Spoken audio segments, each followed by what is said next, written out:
Bom dia a todos, né? Graça e paz seja sobre a vida de cada um.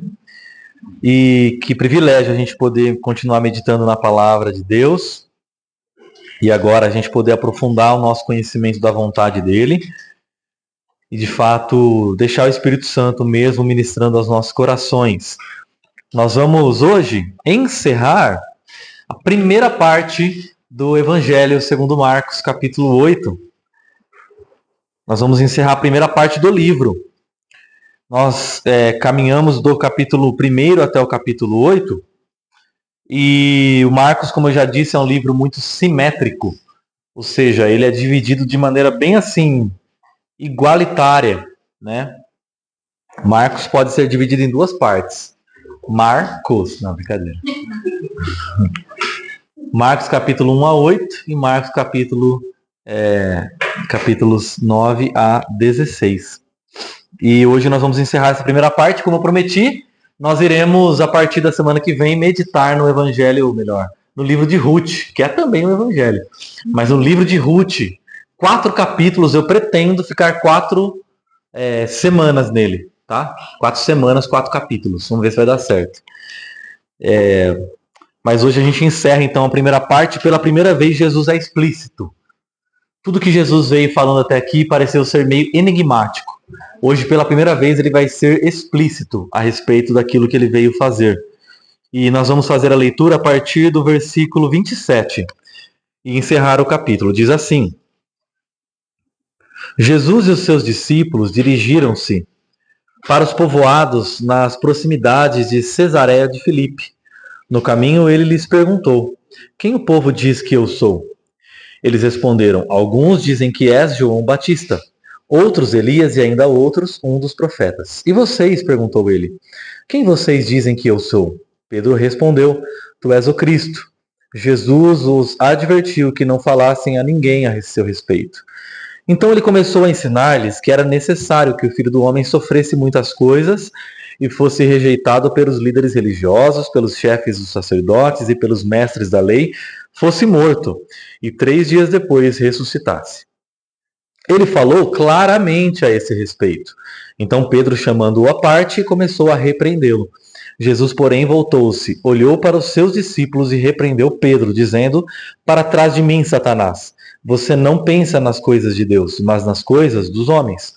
Então ele chamou a multidão e os discípulos e disse: se alguém quiser acompanhar-me, negue-se a si mesmo, tome a sua cruz e siga-me. Versículo 35. Pois quem quiser salvar a sua vida, a perderá. Mas quem perder a sua vida por minha causa e pelo Evangelho, a salvará. Pois que adianta o homem ganhar o mundo inteiro e perder a sua alma? Ou o que o homem poderia dar em troca de sua alma? Se alguém se envergonhar de mim e das minhas palavras nessa geração adúltera e pecadora, o Filho do Homem se envergonhará dele, quando vier na glória de seu Pai, com os santos anjos. Vamos orar mais uma vez. Senhor, esta palavra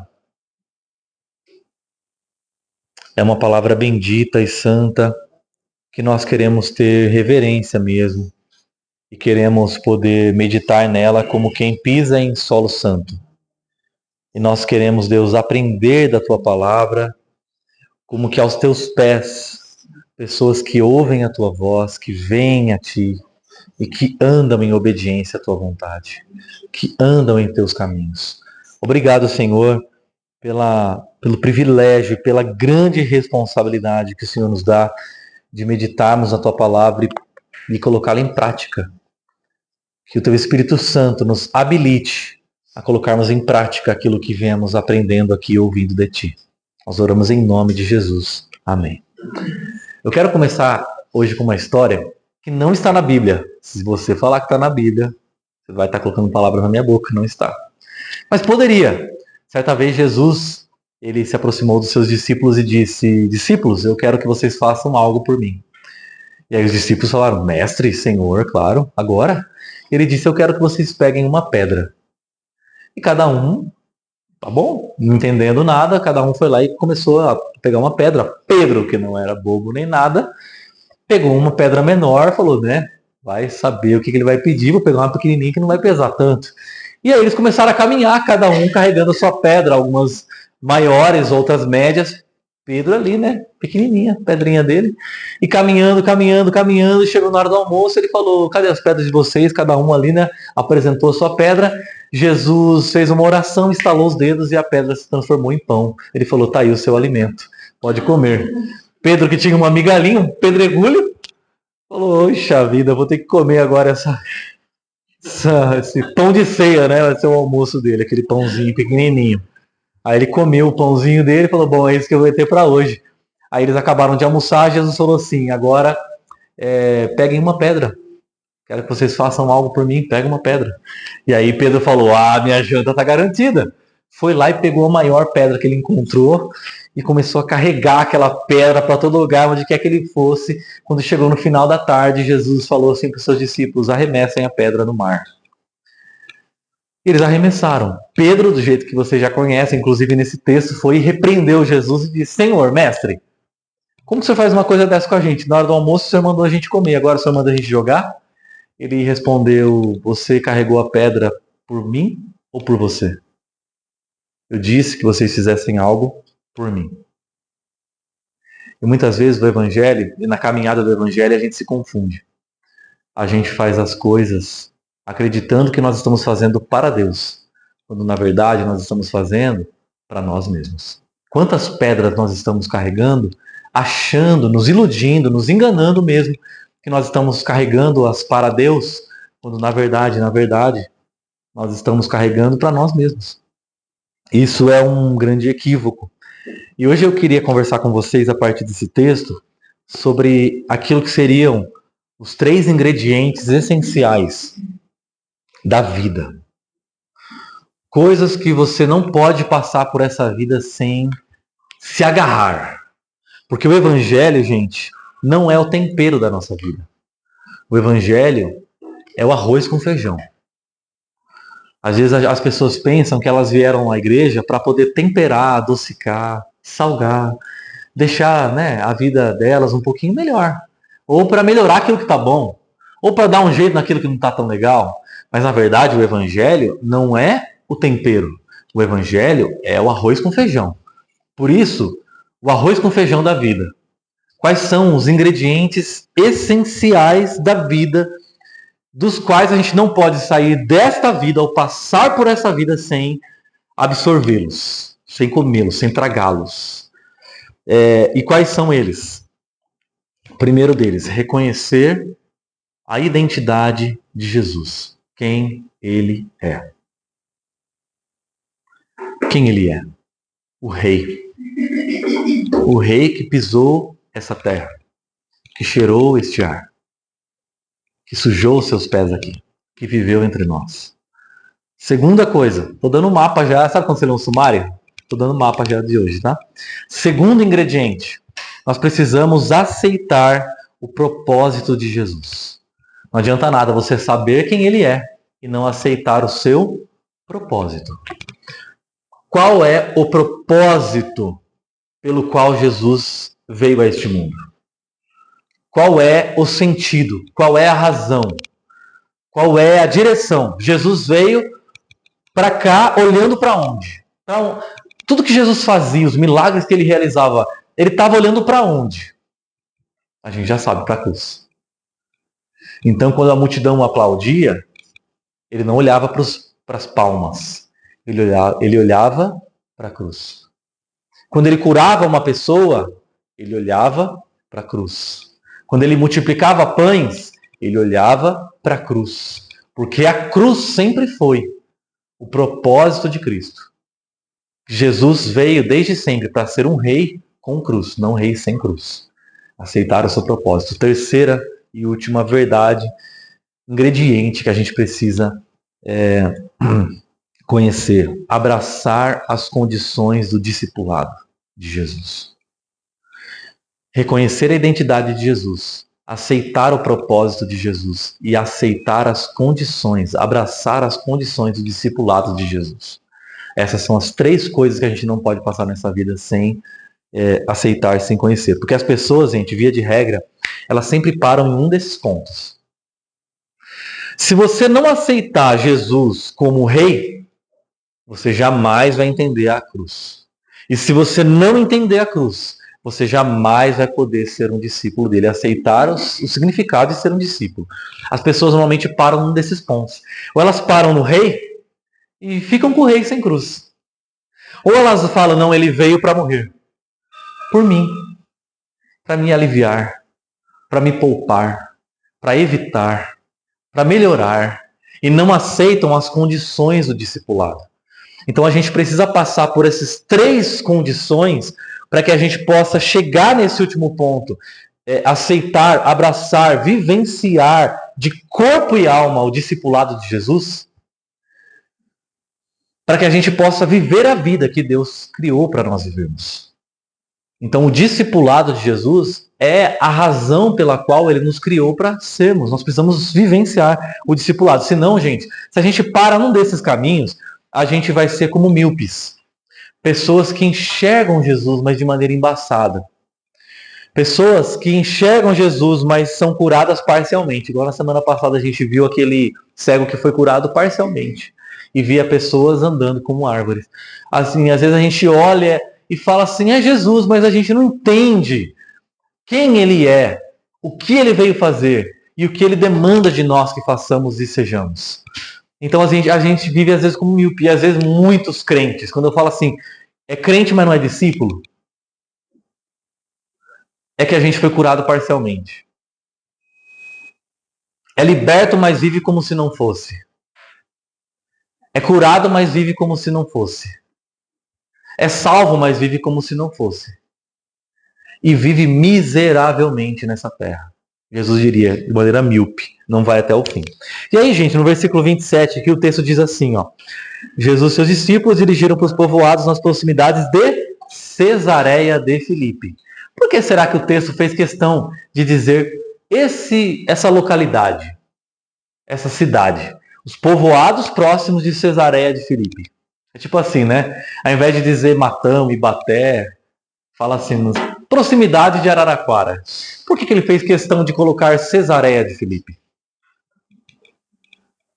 Cesareia é um tipo de terra que os discípulos jamais pisariam. Aliás, crentes jamais pisariam Cesareia de Filipe. No The Chosen, inclusive, quando os discípulos vão para Cesareia, os discípulos ficam assim, Jesus, tem certeza que está entrando aqui? Não, é Cesareia de Filipe. Fala assim, Senhor, não querendo mandar no Senhor, mas eu acho que o Senhor está meio... Por quê? Cesareia de Filipe é uma terra que foi uma terra muito fértil.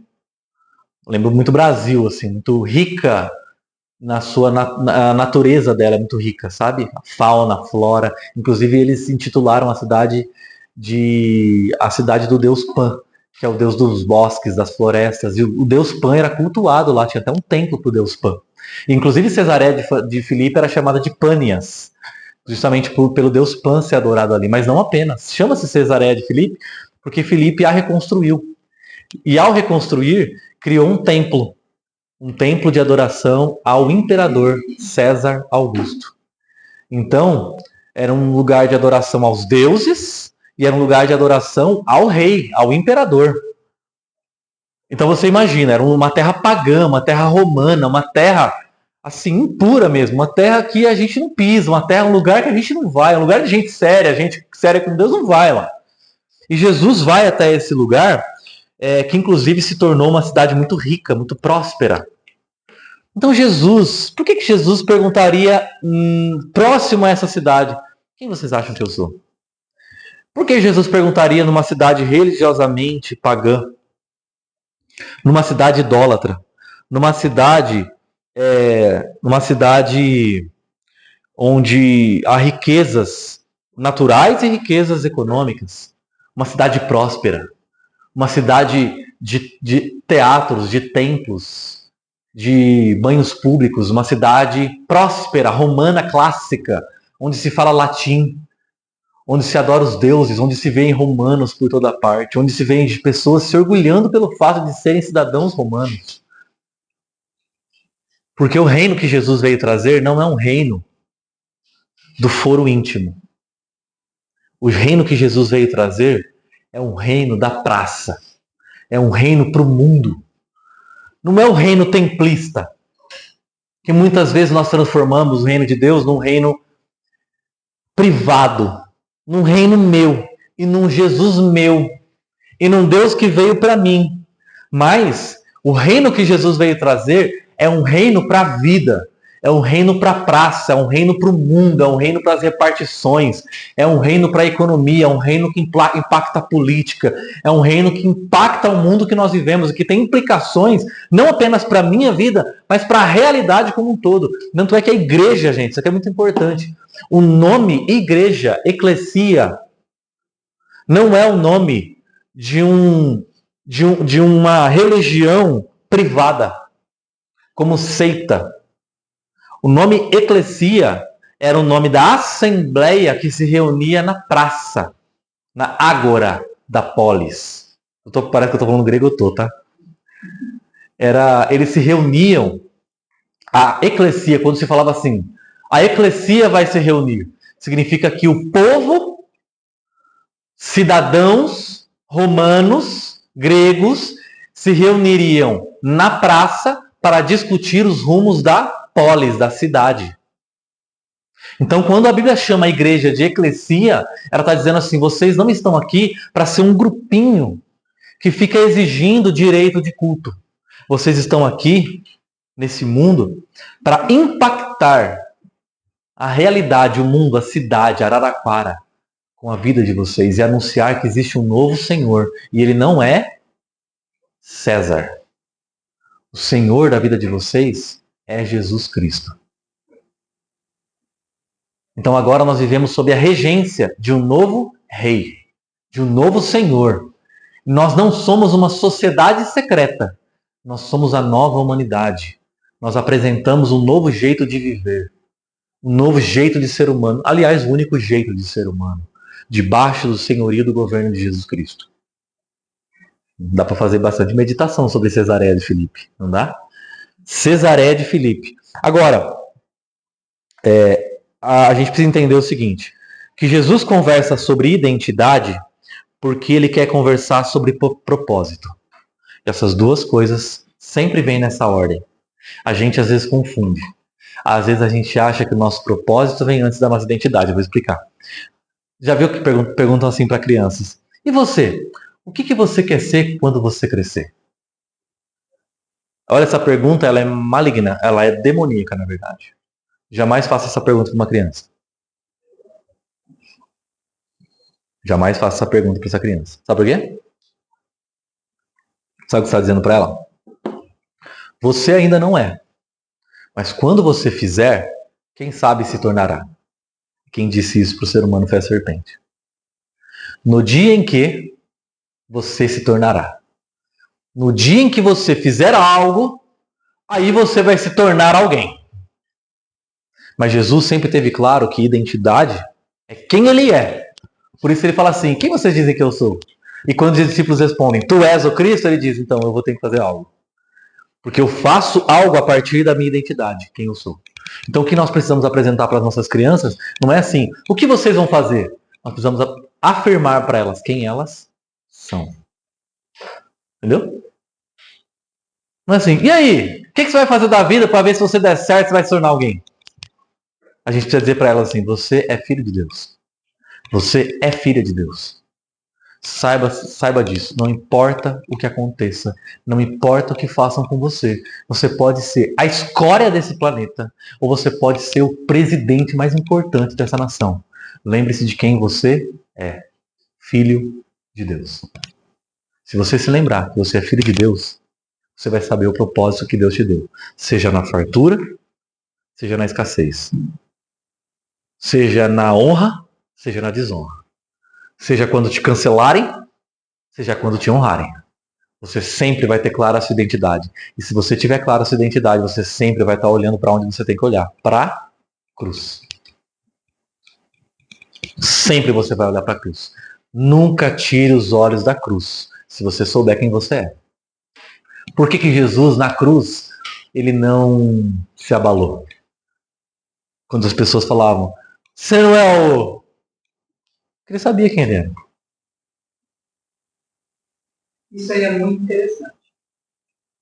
No sentido de que o foco também muda da pessoa. Quer dizer, se ela sabe quem ela é, filha de Deus, Sim. se o futuro dela, né, agradar ou não a maior parte das pessoas, ela não faz. É isso. E a satisfação que a pessoa vai ter. Uhum. Porque muitos são insatisfeitos porque queria ser isso, aquilo, Exato. Exato. E não foi. Isso. Então, quer dizer, isso que eu vivo hoje não serve. Então eu não sou completo. Porque para ser completo, eu preciso estar fazendo aquilo que eu achei que eu tenho que fazer. E Jesus nunca foi incompleto. E isso traz uma ansiedade terrível. Que bom que você falou sobre isso. A gente assistiu, eu vou já te passar. A gente assistiu Divertidamente. Assistam. No momento em que a menina começa a dizer para si mesma, ela diz assim, lá dentro dela, a convicção, a consciência de si, uma coisa assim, convicção de si, diz para ela assim, ó, eu não sou boa o suficiente. Sabe o que ela começa a fazer? A dar o melhor. A dar o melhor. Por que ela quer dar o melhor? Porque ela quer provar, a partir do que ela faz, que ela é alguém. Muita gente é competente no que faz. É muito competente, são os melhores. Mas sabe por que eles são competentes? Porque eles estão colocando a identidade sobre aquilo que eles fazem. Então eles precisam ser o melhor para que a identidade deles possa estar lá em cima. Só que sabe o que acontece? Na hora que desmorona, isso gera muita ansiedade. É no momento que ela tem a crise. Quanto mais a gente coloca, alicerça a nossa identidade sobre aquilo que a gente faz, mais ansiosa a gente se torna. Por isso que a gente precisa sempre dizer pra gente mesmo, eu sei quem eu sou, independente do que eu tô passando, independente do que as pessoas dizem, independente se hoje eu falhei, independente se essa semana eu falhei, independente se esse ano eu falhei, eu sei quem eu sou. E eu falei porque eu não me lembrei. Se eu me lembrasse, eu não falharia. Ou melhor, eu não... Jesus, por que ele nunca pecou? Porque ele nunca se esqueceu. O que você precisa fazer para pecar? Um esforço tremendo de esquecer quem você é. A hora que você esquece quem você é, aí é que você faz o que você não foi feito para fazer. Então, gente, a gente não tem que chegar nas pessoas e falar assim, ó, é isso que você é aí, ó. Não. Quando uma pessoa assim, regaça com a vida dela, a gente tem que falar assim, ó, você esqueceu quem você é, você não é isso que você está fazendo. Você não é isso que você está falando. Parece que você esqueceu. Você não é, e você é filho de Deus, lembra? Por isso, gente, que Jesus conversa sobre identidade antes de conversar sobre propósito. E todo o evangelho de Marcos, do capítulo 1 ao 8, era sobre identidade. Agora ele vai começar a conversar com os discípulos sobre propósito. Até aqui é sobre o fato dele ser o Cristo. A partir daqui será o fato de que ele vai, como Cristo, ter que morrer e ressuscitar. Pode falar, Rafa. Nessa consideração de identidade, a gente pega algumas vezes, eu acho que todo mundo. Eu acho que quando a gente vive como ciclo, eu acho que é importante a gente lembrar. Eu tinha uma ministração uma vez que eles falavam assim, a gente olha às vezes numa roda e fala assim, mas a fulano fez isso, fulano fez isso. E aí a pessoa sabe a gente assim, ele fez isso, mas o que ele é seu? O que essa pessoa é sua? E aí a pessoa falou assim, ele é meu irmão. Pronto. Então, assim, ele também é filho de Deus. Exato. E ele é seu irmão. A gente tem que assim, o meu irmão não é o filho de pai. Ele é, antes de qualquer coisa, o meu irmão. Meu irmão. Ele é filho de Deus, exato. Até ajuda na ansiedade das pessoas, entendeu? Sim. E a gente a compreender qualquer, sabe assim, somos pecadores. Mas o que eu sou? Eu sou pecado ou eu sou seu irmão? Exato. Então, as pessoas, vê como a igreja, às vezes a gente rotula as pessoas, a gente diz assim, fulano, bandido. Não é bandido. Ele está se comportando como um. Porque ele não sabe ou ele se esqueceu de quem é. Uma vez eu fui assaltado. E aí, quando eu fui assaltado, eu comecei a trocar uma ideia com o cara que me assaltou. Ai, que beleza. Via de regra. Nada contra. Via de regra. É ex-crente. É um irmão ali que esqueceu quem é. Ele é meu irmão. Tem meu irmão. Não, tem que ser preso? Tem que ser preso, não tem. Prende. Não, cometeu um crime? Prende. Só que eu não posso dizer para ele assim, ó, você é bandido. Porque ele não é bandido. Ele é irmão. E a gente, às vezes, por isso que eu falei semana passada, acho, sobre a perda da sensibilidade.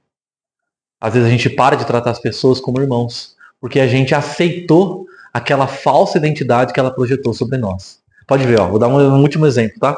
Quando Jesus é traído por Judas, a gente fala assim, Judas, traidor. Não, a Bíblia nunca fala que Jesus é traidor, que Judas é traidor. A Bíblia diz que Judas foi a quem traiu. É diferente.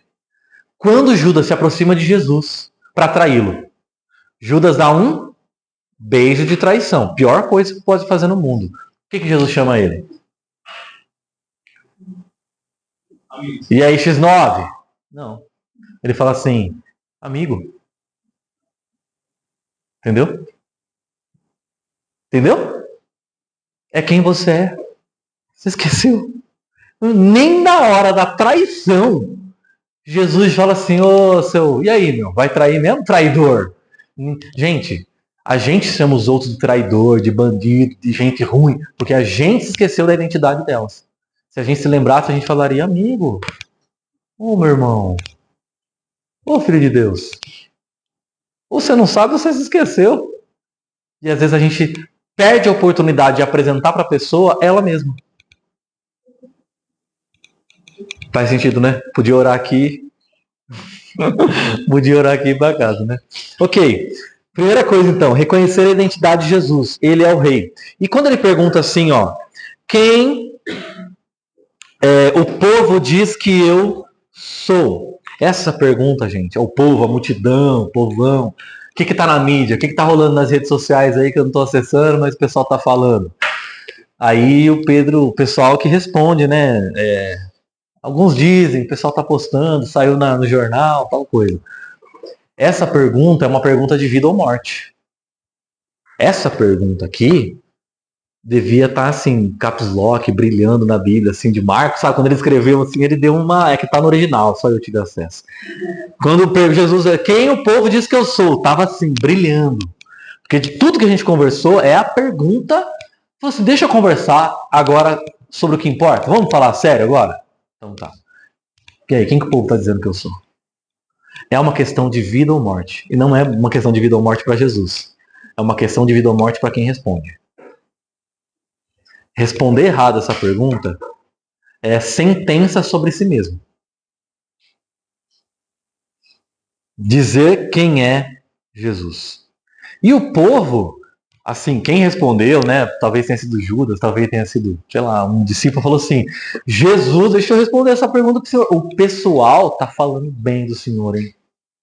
Uns falam que o senhor é João Batista, outros falam que é Elias. Assim, tem gente que até hoje faz esse tipo de coisa, né? O cara quer bancar uma de intelectual, aí ele vira e fala assim: Jesus foi um grande filósofo. Jesus foi um grande líder revolucionário, um líder de uma grande religião. E a pessoa acha que está colocando Jesus no pedestal. Então a pessoa às vezes fala assim, essas coisas de Jesus achando que está assim, abalando, mas não está nem arranhando o pé de Jesus. Na cabeça delas, elas estão exaltando Jesus, mas elas não fazem ideia da humilhação que elas estão passando, a vergonha que elas estão passando, falando uma coisa dessa de Jesus. Um grande revolucionário, um líder religioso, tipo esses líderes religiosos que fazem muito sucesso e que mudam a sua religião. E aí Jesus faz a pergunta. Quando eles respondem isso, Jesus não fala assim, eu sou o cara. Não, ele faz a pergunta de ouro. E essa daqui é mais importante ainda. Se a outra estava em caps lock, essa aqui está brilhando, está saltando, está pulando da Bíblia. E vocês? Quem vocês, meus discípulos amados, dizem que eu sou? Vocês entenderam alguma coisa? E é impressionante que essa pergunta está ecoando até hoje. Quando Jesus fez aquela pergunta do lado de lá do mundo, há 2000 anos atrás. E vocês? Quem vocês dizem que eu sou? Há 2000 anos, do outro lado do planeta, do outro lado do oceano, ela está ecoando até nós hoje. E vocês, meus discípulos? Quem vocês dizem que eu sou? Cuidado, porque a resposta errada põe em xeque a vida de vocês. Ser discípulo meu não é impor a mim o que você gostaria ou acha que eu sou, mas aceitar a minha identidade. E Pedro, que não era o último da turma, viu, Mateus? Pedro que era assim, Pedro sentava assim, aqui, ó. Tava na ponta. Na hora que Jesus acaba de fazer, ele já levanta a mão e responde: Tu és o Cristo. E Pedro não podia ser mais assim, certeiro. Porque é a primeira vez em todo o livro de Marcos que um ser humano afirma: Tu és o Cristo. Até aqui demônios tinham falado um monte de coisa e Jesus mandou eles ficar quietos. Mas a primeira vez que um ser humano diz, um personagem ali da Bíblia, aproxima e fala assim, tu és o Cristo, é aqui. E dizer que ele é o Cristo, ele não falou um Cristo. É o Cristo. É dizer assim, ó, tu és o Cristo. Cristo é a palavra grega. Nossa, hoje tem muito grego, né? Normalmente eu penso assim, quando o pastor fala muito grego, não estudou bem. Precisa estudar mais. Para mastigar mais. Cristo significa Messias. É a mesma palavra, só que Messias é hebraico e Cristo é grego, tá? Ou seja, estamos poliglota hoje. Mas nossa igreja fala em línguas? Fala! O pessoal fala em língua lá. E Cristo significa Messias, o que não ajuda, né? Não ajudou nada. Mas Messias e Cristo significam ungido. Ungido. Aquele sobre quem se derrama óleo. E em que ocasiões se derramava óleo no Antigo Testamento? Quando um rei ia ser ungido. Lembra de Davi sendo ungido? O profeta vai até a casa dele com um chifre, com azeite, com óleo. E no momento em que Davi entra, ele lava Davi. Esse é o rei. Viva o rei. Então dizer assim, tu és o Cristo, é dizer assim, você é o novo Davi. Você é o filho de Davi. Você é o prometido. Mas não apenas. Sabe quem era ungido também? A oferta. Quando iria se ofertar um sacrifício, ungia, ele entrava e matava. Então, quando ele disse que ele era o Cristo, ele estava mais certo do que ele imaginava. Só que ele ficou com a primeira parte. Ele estava míope. Tu és aquele que veio para colocar todas as coisas em ordem. Qual que é o problema? No dicionário de Jesus, ordem era uma coisa. No dicionário de Pedro, ordem era outra. Tu és o Cristo. Aí Jesus fala assim, então, eu preciso explicar o que está no meu dicionário que está aqui, Cristo. Porque no dicionário de Pedro, Cristo significava aquele que iria se assentar no trono em Jerusalém. Ah, agora entendi porque ele falou de Cesareia. Ele está falando aqui em Cesareia porque ele é o Cristo. E ele vai tirar quem do trono? O César. Ele vai chutar o Filipe e o Herodes e vai sentar no trono. Ô Senhor, o Senhor pensa em tudo mesmo, hein? O Senhor está falando em Cesareia porque o seu reino é um reino que veio para acabar com todos os reinos desse mundo. E aí, eu não me esqueço do dia que eu fiz minha matrícula na academia. E aí eu cheguei lá, né? Fiz a minha matrícula na academia. E aí, 12 meses. 12 meses já vai chegar lá para ficar mais barata a mensalidade. Aí fiz a matrícula na academia e tal. Aí a moça acabou de escrever os dados, fazer tudo. Então, beleza, tá tudo certo, tudo certo. É isso aí, hein? Ela falou assim, bora mudar de vida. Eu fiquei muito ofendido com aquela frase. Porque ele fala assim pra você, bora mudar de vida. Tá dizendo o que pra você? Você tá mal, hein? E eu fiquei muito ofendido. E acho que é a mesma coisa de falar assim, ó, Jesus é o rei que veio colocar a sua vida em ordem. O que isso pressupõe? O que eu preciso afirmar para Jesus? Senhor, não está em ordem. E isso mexe com o nosso orgulho. Dizer assim, Jesus, eu sou cego, me cure. Quem que diz para Jesus? Se Jesus perguntar para você assim, o que você precisa? O que você quer que eu faça por você? É necessário uma dose muito grande de humildade para dizer, Senhor, me cure. Tu és o rei que veio colocar todas as coisas em ordem. Me ensina o que é a ordem. Me ensina a enxergar, me ensina a ver. Me guia no teu caminho, porque eu não sei. Eu não conheço. Eu não entendo. Muitas coisas acontecem na minha vida das quais eu não tenho a menor ideia do que elas significam. Eu não sei. Senhor, me ajude. Isso mexe com a nosso senso de orgulho, né, de si e de nós mesmos. E a segunda coisa, isso é sobre o fato de Jesus ser rei. A segunda coisa está aqui no versículo 31, olha só. Então, ele começou a ensinar-lhes que era necessário que o Filho do Homem sofresse muitas coisas e fosse rejeitado pelos líderes religiosos e tal, mestres da lei, fosse morto e ressuscitasse 3 dias depois. Então, assim, é tipo Jesus dizendo assim, eu sou o rei, você está certo, mas não sou o tipo de rei que você está esperando. Eu sou o rei do tipo que vai para a cruz. Isso aqui desestabilizou o cenário. A aula bagunçou a aula. Porque quando ele falou assim, tu és o Cristo, ó pessoal, não fala sobre isso com ninguém, tá bom? Aí já disse, ó, é segredo nosso, a gente sabe quem ele é. Falei assim, mas eu vou falar sobre o meu propósito. É necessário que o Filho do Homem sofra. E Filho do Homem é uma expressão que se encontra lá em Daniel capítulo 7. E essa expressão, Filho do Homem, quando retrata o Filho do Homem em Daniel 7, é o retrato de um ser meio que divino, meio messiânico, meio grandioso, que está nas nuvens do céu e aparece com seus anjos para julgar a terra. Não fala de Filho do Homem que vai sofrer. A primeira pessoa que colocou Filho do Homem e sofrimento na mesma frase foi Jesus. Porque quando falava assim, Filho do Homem, normalmente estava associado a quê? A glória, a grandeza, um espetáculo, uma visão grandiosa de alguém que era semelhante a um filho de homem que surgia do céu, uma glória, uma grandeza, não tem assim. Então eu vi o Filho do Homem, ele estava numa cruz pendurado, sofrendo, sangrando. Não tinha isso. Então Jesus é quem identificou essa figura do Filho do Homem com sofrimento.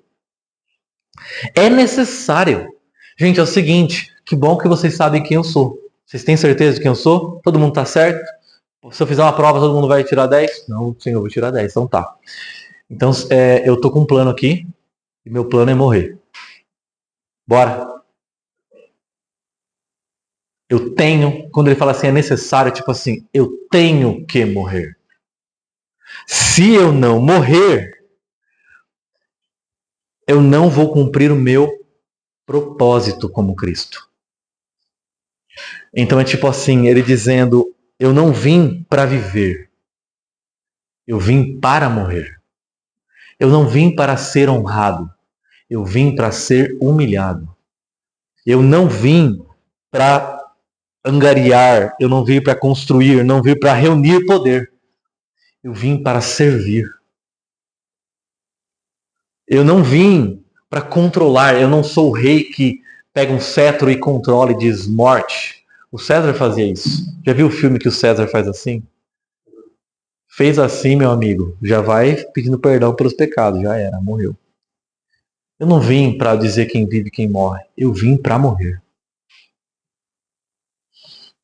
Essa aula, gente, foi difícil. Porque se os discípulos estavam com dificuldade de entender, agora eles entenderam. Quando eles acham que entenderam, eles não entenderam. Quando eles falam assim, agora eu entendi. Eles não entenderam nada. Porque Jesus está falando assim, eu tenho que morrer. Acho que você não entendeu. Não é que eu gostaria. Não é que eu acho. Não é que talvez.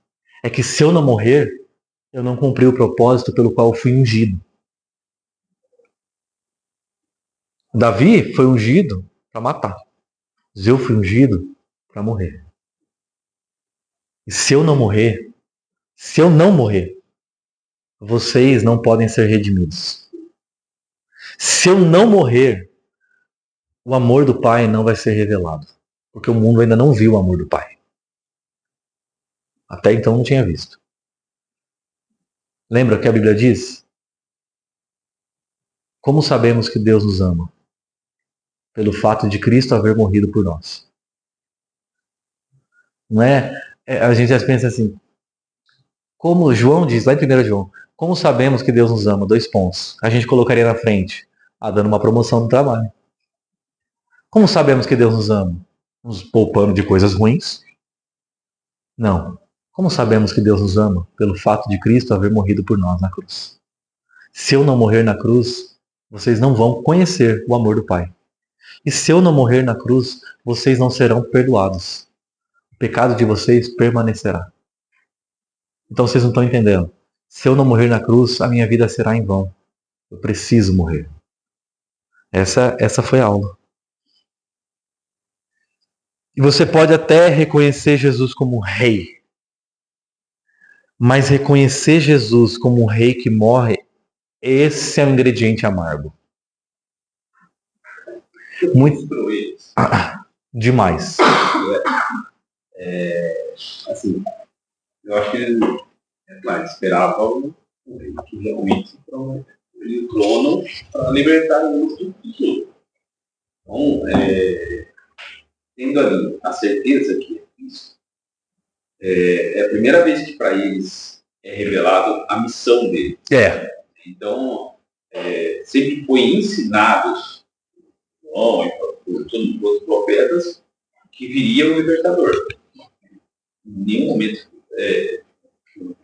o que dá a entender, em nenhum momento foi falado, foi anunciado que esse libertador teria que morrer. É Cristo que faz essa revelação. Né?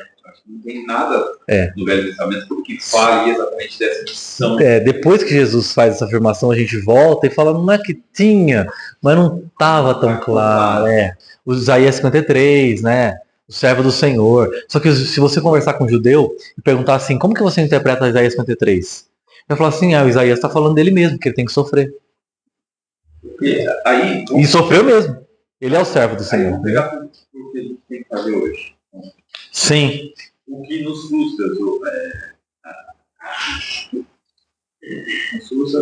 nos tenta dar um consolo, força para ser servo e imitador de Jesus. Sim. Fazendo tudo isso que você falou, fazendo tudo isso que a gente contou na primeira música. Sim. Então, como perdoar um imitador, perdoar um assaltante, um bandido, entender que a morte ela não é um término em si início, não é para nós até hoje, nos dias de hoje, ser mais de Cristo ou servir, buscar ser como Cristo é tão frustrante como foi para os discípulos.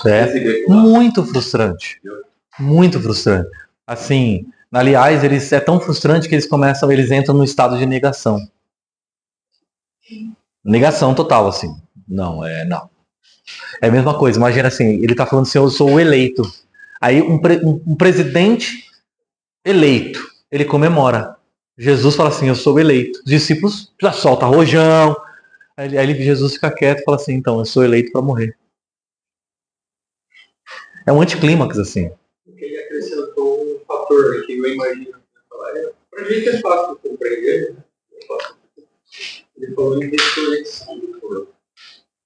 Eu imagino que isso vai caber pro cara, vai morrer, ele diz que vai ressuscitar, mas quem que ele está morto? Exato. Deu um nó.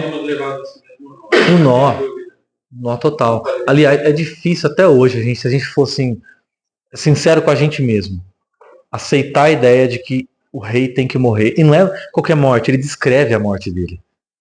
É assim, cruelmente, injustamente. É uma morte na mão daqueles que querem matar, que é aqueles que estão babando de raiva para matar. Eles sabem que os líderes religiosos estão querendo pegá-lo. Todo mundo sabia. Só que aí eles pensam assim, mas Jesus vai dar a volta. Jesus está falando assim, sabe aqueles que estão me odiando? Então, é eles mesmos que vão matar.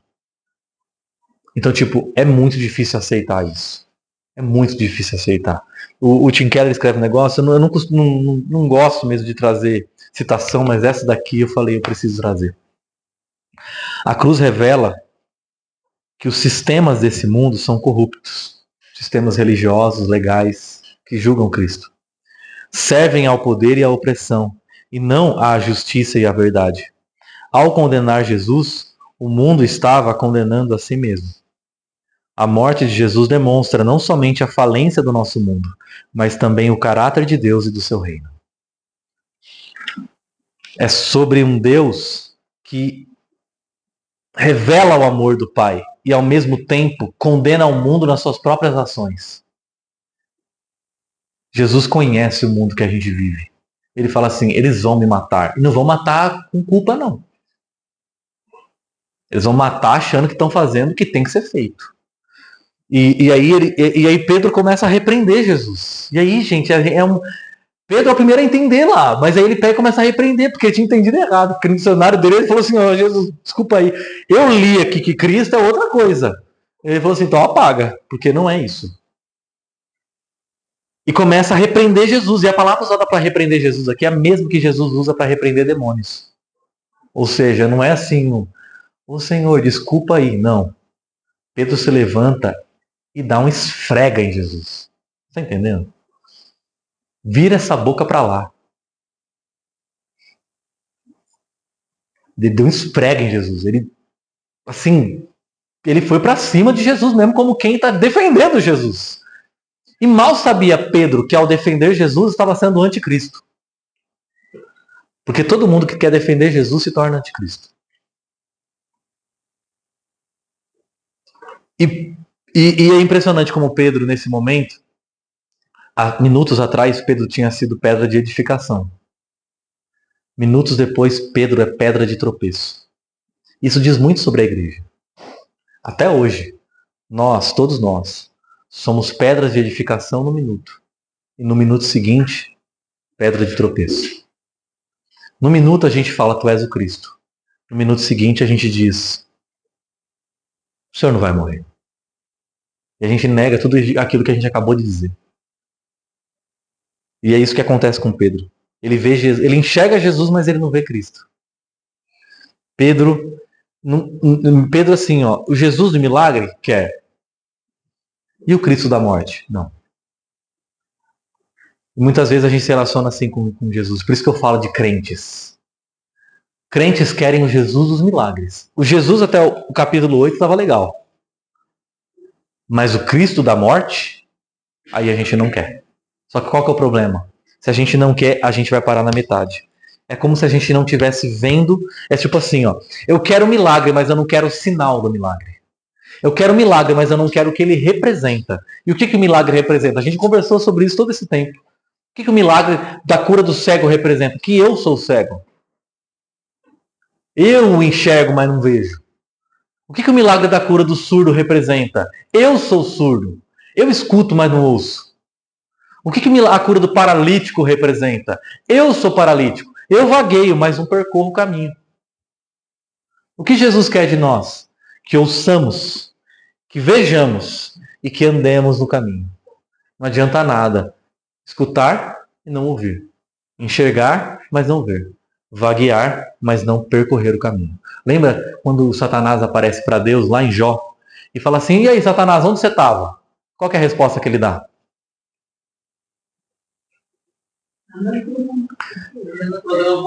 Vagueando. Perambulando. Lembra que a gente falou das árvores? A árvore, o Satanás, ele perambula, ele não percorre o caminho. O que é ser discípulo? Não é ter perna para vaguear, é ter perna para andar no caminho. Quem que é o discípulo de Jesus? Aquele que anda no caminho. Muitas vezes os discípulos foram identificados como aqueles que são o povo do caminho, que estão andando no caminho, e não aqueles que estão perambulando, estão vagueando, estão andando por aí para onde? Pelada, não sei de onde eu vim, não sei para onde eu vou, porque eu não sei quem eu sou. Se eu não sei quem eu sou, não sei para onde eu vou. Eu preciso saber quem eu sou para percorrer o caminho. Então estão vagueando. Então Jesus não veio para resolver os nossos problemas. Jesus veio para nos dar um propósito. Nos dar uma identidade e nos aprontar à cruz. E aí esse é o ponto. Todo milagre que Jesus fez, presta atenção nisso, era só marketing. Só. Jesus fez todos os milagres que ele fez para o povo olhar para ele. Na hora que o povo parasse e olhasse para ele, falasse assim, tá todo mundo ouvindo? Os discípulos, estou ouvindo tudo que o senhor fala, o senhor faz milagre. Ninguém faz milagre ao senhor. Vocês estão ouvindo mesmo? Então, agora eu vou falar. Posso falar? Eu vou morrer. O senhor vai milagre? Não, gente, o milagre é só um marketing para dizer isso. Se eu não fizesse milagre, vocês não iam me ouvir. Pensa, Jesus. Se Jesus não fizesse milagre, alguém ia segui-lo? Ninguém ia aparecer lá no culto. Por que as multidões se arrastavam atrás de Jesus? Ele fazia milagre. Aí na hora que ele fala assim, então agora eu vou falar, gente. Eu vim para morrer. Eu sou o Cristo. Tudo era só marketing. Para vocês ouvirem o que eu tenho para dizer. E agora, gente, a última coisa eu vou finalizar porque a gente está se estendendo. O último ingrediente é um ingrediente que eu vou chamar assim de intragável para o paladar pós-moderno. Que é mais ou menos a gente dizer assim, Senhor, eu entendi, o Senhor é o rei. E, Senhor, eu acho que eu entendi. O Senhor tem que morrer e ressuscitar. Eu entendi. Eu quero ser o seu discípulo. A resposta de Jesus é a seguinte. Ele chamou a multidão e os discípulos. Tá entendendo, né? A multidão e os discípulos. É aqui que vocês têm que participar da aula de hoje. Se alguém quiser acompanhar-me, negue-se a si mesmo. Tome a sua cruz e siga-me. Senhor, eu quero ser o seu discípulo. Então, eu estou indo para a cruz. Bora. Negue-se a si mesmo, tome a sua cruz e siga-me. Jesus convida as pessoas a se entregarem. E Jesus está produzindo aqui um corpo de Cristo. Ao nos dar uma nova identidade, qual é a identidade mais fundamental de um discípulo de Cristo? Cristo. Qual é a identidade mais básica nossa? Somos Cristos. Ofertas. Quando Jesus nos batizou, quando Jesus nos colocou no seu corpo, nos inseriu no seu corpo, ele está dizendo assim, agora vocês são parte de mim. Sabe o que eu sou? Cristo. Eu estou ungindo vocês. E a gente pensa assim, graças a Deus, ele está me ungindo, todo problema, agora não vai ter mais nada que vai. Aí todo mundo que batiza, semana seguinte é um tormento. O pastor, eu fui batizar semana passada, essa semana foi pior. Deu certo. Que agora você está no caminho de Cristo. Se tá leve, tá de boa, você não olha, tomou. Tá fácil? Se tá fácil, talvez é melhor se perguntar se tá mesmo no caminho de Cristo. Porque o caminho de Cristo, ele é estreito. O caminho de Cristo é um caminho de constante autonegação. Nós não somos devotos de Jesus. Devotos de Jesus é até o capítulo 8. Nós somos discípulos de Cristo. Devoto de Jesus fica correndo atrás dele dizendo assim, ei Senhor, se eu cantar tal música, fizer tal culto, der tal oferta, o Senhor vai fazer um milagre? Assim, não, você não entendeu o sinal. Não, eu quero um milagre, eu não quero um sinal. Eu vim mostrar um sinal de quem eu sou e do que você foi chamado a fazer. Essa é a sua identidade mais fundamental. E aí ele diz assim, quem quiser salvar a sua vida, perderá.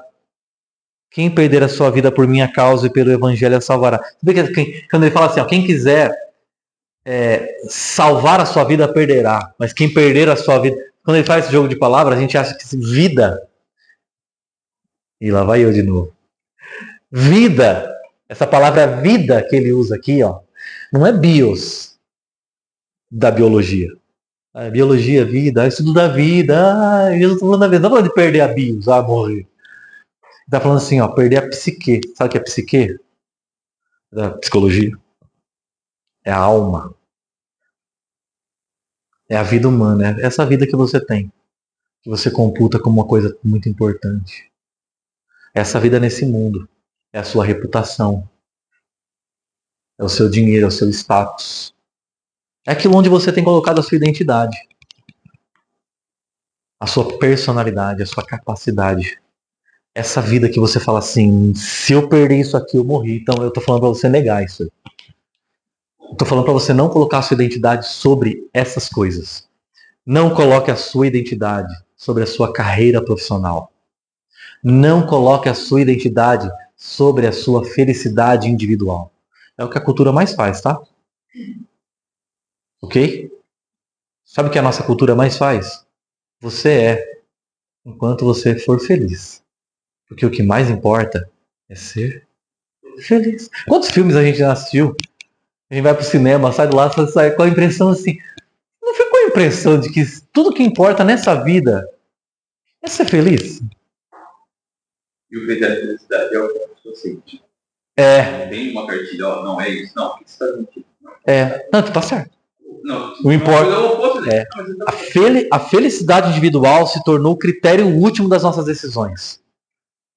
Mas você tá pensando em tomar essa decisão, mas deixa eu perguntar uma coisa. Você tá feliz? Tô. Então fechou. Porque assim, parece que eu não tô sentindo muito bem. Então sai. Se você perguntar para Jesus, você tá feliz com essa ideia de ir pra cruz? Você acha que ele respondeu assim? Porque você, nossa, eu tô assim, não vejo logo a hora. Felicidade individual, carreira profissional. Sabe outra coisa que a gente às vezes coloca na nossa identidade? Status conjugal. O dia que eu for casar, aí eu vou ser feliz. É verdade. E aí, tanto é que a nossa geração faz o quê? O casamento parece que é né? Quanto mais adiar, melhor, porque o importante. Então, às vezes, ou a felicidade individual é o que mais vale, ou o casamento é o que mais vale. Jesus falou assim, essa vida não é nada. Paulo até chega a falar assim, quem é casado, considere como se não fosse. E quem é solteiro, se considere casado com Cristo. Porque ele é a nossa identidade mais fundamental. Ele é a nossa identidade. É tipo assim, Jesus está falando assim, firme sua identidade sobre mim. Faça de mim o centro gravitacional da sua existência. Gire a sua vida ao redor de mim. Alicerce sua vida sobre mim. Quem perder esta vida por minha causa, pelo Evangelho, esse é o grande. Mas aquele que tenta abraçar essa vida como algo que não pode perder, esse aí perdeu a vida. Porque esse não deu sentido para a vida. Você viveu essa vida sem sentido, porque você não tinha um propósito maior para ela. E eu queria terminar uma oração que não foi escrita nem por mim. É uma oração que foi escrita por uma mulher chamada Teresa d'Ávila. Uma mulher que entregou a vida dela ao Evangelho e que escreveu uma oração, fez uma oração, escreveu. E eu falei assim, acho que essa mulher começou a entender o que nós estamos conversando aqui hoje. O que é fundamentar a nossa identidade em Cristo. E ela diz assim: se pudesse voltar no tempo e ter uma nova chance de escolher, eu te escolheria novamente. Se fosse para viver tudo de novo, viveria novamente. Sofreria 1000 vezes, deixaria tudo 1000 vezes, choraria 1000 vezes e perderia 1000 vezes para não te perder. Caminharia mais, viajaria mais, enfrentaria 1000 novos desafios e 1000 velhos desafios para te encontrar. Esperaria mais, confiaria mais e ofertaria mais para viver esse amor. Partiria minha vida em duas e abriria mão de todas as possibilidades para não abrir mão da tua vontade. Acolheria a ausência, escolheria a saudade e aceitaria a precariedade para te ter. Suportaria todas as injustiças novamente para conhecer a tua misericórdia por mim. E me cansaria 1000 vezes de novo, para que uma só pessoa pudesse te ver. Entregaria os melhores anos e os melhores perfumes. Só me arrependeria de não te amar 1000 vezes mais. Recomeçaria tudo novamente em ti, mesmo com milhares de medos, milhões de fraquezas e pecados sem fim, pois tua graça é bem mais do que 1000 vezes maior do que eu. Tu me venceste milhões de vezes, e 1000 vezes mais eu desejaria te ganhar. 1000 vezes novamente para ser feliz como tu me fazes. Se 1000 vidas tivesse, 1000 vidas daria a ti. A gente está com dificuldade de viver uma vida para Cristo. Se a gente tivesse 1000, viveríamos 1000 por Ele? Pelo que nós estamos vivendo essa vida? A gente está vivendo como quem carrega pedras para nós mesmos? Ou como quem, se tivesse que carregar 1 tonelada, carregaria por amor a Cristo? Porque Ele carregou 1 milhão de toneladas nas costas por amor de nós. Foi isso que Ele fez naquela cruz e convida a gente a fazer. Negue-se a si mesmo. Tome a sua cruz. Negue essa vida que você tem aqui, esse conforto que você tem, mas não faça isso à toa, como quem se martiriza. Faça isso por amor de mim. Faça isso por amor do Evangelho. Que nós possamos sair daqui hoje como Cristos. Cristos que nós somos chamados a ser. Para essa geração que carece tanto de gente com uma vida com propósito, maior do que simplesmente viver, ou sobreviver. Que a gente possa ter olhos que veem, ouvidos que ouvem, pés que caminham. Amém? Amém. É isso, gente. Estão dispensados. Vamos viver.